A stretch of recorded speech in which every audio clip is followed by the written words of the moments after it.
Listen carefully, for this is a story that exists in the spaces between heartbeats. It is the story of the last guardian of existence, who discovered that everything he believed, everything he died to protect, was a lie that spans the very fabric of eternity. Some truths are too vast for mortal minds to comprehend. Some sacrifices are too profound for history to remember. And some guardians must become the very darkness they swore to fight in order to save the light they can no longer see. This is the chronicle of Keth'mor, the last guardian, and the price he paid to save us all. The cosmos holds infinite secrets. Welcome to Mystic Horizons. Subscribe for the truth beyond the stars. In the beginning there was purpose, ancient beyond measure, carved into the very foundations of reality itself. 3 guardians, forged from the essence of creation, scattered across the mystical realms to protect the greatest secret the universe had ever known. But even the mightiest guardians can fall.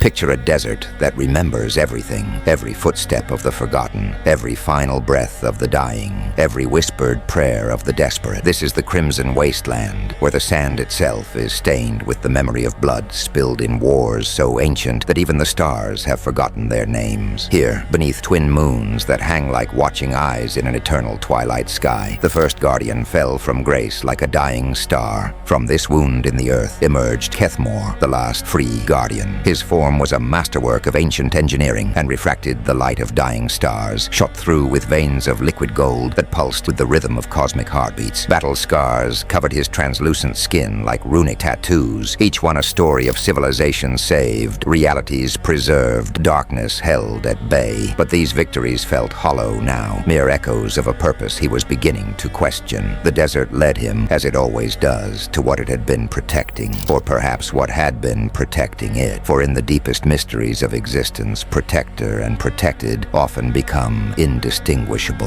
As Keth'mor's damaged feet touched the crimson sand, something extraordinary happened. Each step left behind a glowing rune, ancient symbols that spelled out words in languages dead before the first star was born. The ground began to tremble. Then, with the sound of reality itself groaning under immense weight, a massive pyramid began to rise from beneath the desert floor. Its surface was black volcanic glass, smooth as a mirror, but covered in hieroglyphic circuits that pulsed with dying amber light. What he found in the depths of that ancient tomb would shatter everything he thought he knew about duty, about sacrifice, about the very nature of protection itself. For sometimes, the greatest horrors are committed in the name of love. At the center of this cosmic mausoleum lay Zeph'ara, the first guardian, entombed in a sarcophagus of living stone that breathed with slow, ancient rhythms. Her body was a marvel of organic crystal, living amethyst that pulsed with inner light. When Zeph'ara's eyes opened, Keth'mor saw not pupils, but swirling voids filled with the screams of dying civilizations. Her awakening was not gentle. The golden energy that had once flowed through her crystalline form turned violent purple, and her body began to crack and bleed liquid darkness. "Brother," she whispered, her voice creating visible sound waves that shattered the floating symbols around them. "You came, just as the calculations predicted, just as the plan required." Plan? Keth'mor's voice carried the weight of dawning horror. What plan? But Zeph'ara was already changing, her form growing larger, more angular, her mechanical components grinding and reshaping themselves into something that was no longer quite guardian. And so, brother fought sister, light battled shadow, and the very fabric of reality became their battlefield. But in this war, victory and defeat were merely different faces of the same terrible coin. Zeph'ara, now a towering figure of corrupted beauty, her form crackling with purple energy that left the scorch marks in the very air, battled Keth'mor across the wasteland. Each impact of their combat created massive glass craters in the sand, craters that filled with liquid starlight and showed reflections of other worlds. And in the distance, the protective obelisks that had stood sentinel for eons began to crack and crumble, their guardian runes failing one by one. When the battle ended, Keth'mor stood over his sister's crystalline body as it began to dissolve into particles of pure light. In her final moments, Zeph'ara's form returned to its original beauty, and she smiled smiled with genuine warmth. "The Trinity Seal,"